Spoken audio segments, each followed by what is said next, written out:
Hello, I'm Natasha. Welcome to my channel. If you like my content, then please do subscribe. So today I want to talk about the energy issues that we're currently facing in Europe. I really got interested in this topic when I was looking at some companies to invest in, one called CF Industries Holdings, which is based in the US and it makes plant fertilizers. So this company will close one of its UK fertilizer plants permanently as it struggles with high energy costs.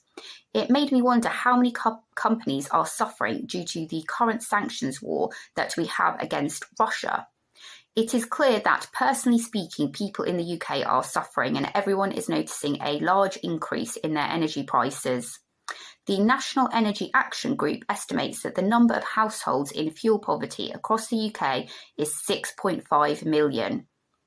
Before Russia invaded Ukraine, the European Union was highly dependent on Russian energy resources. In 2021, EU countries imported 155 billion cubic meters of Russian gas, which accounts for about 45% of their total gas imports. 2 years later, in the third quarter of 2023, that amount was down to 12%. The shortfall has mainly been compensated for by a sharp increase in imports of liquefied natural gas, particularly from the US.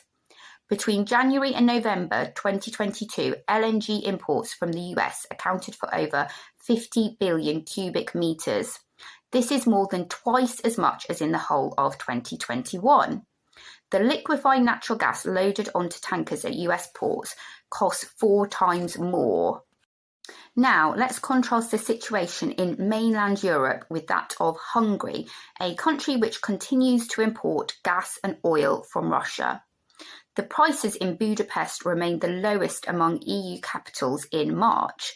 In March last year, the EU average price was 27.47 euro cents per kilowatt hour, which is roughly 3 times higher than in Hungary. Budapest held the lowest EU tariff title regarding gas as well, with a price of 2.56 euro cents per cubic metre.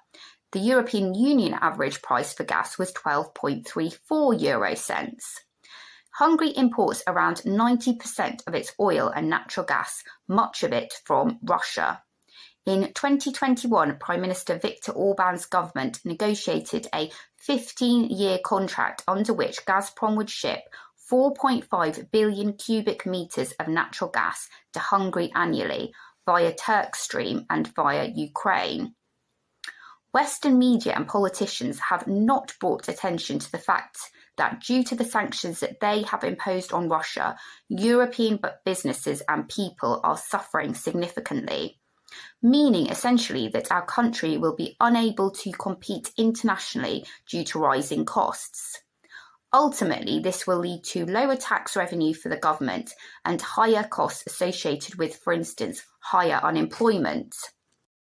There is a massive push towards renewables in Europe, but in 2022, renewable energy sources made up 41.2% of gross electricity consumption in the EU.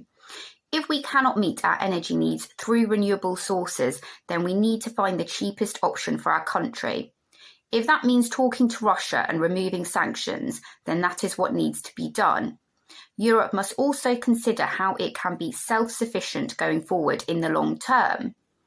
I understand that leaders in Europe cannot be seen to backtrack on the sanctions that they have imposed, but clearly their approach to remove Putin has not worked, and they need to reconsider this for the benefit of their own country.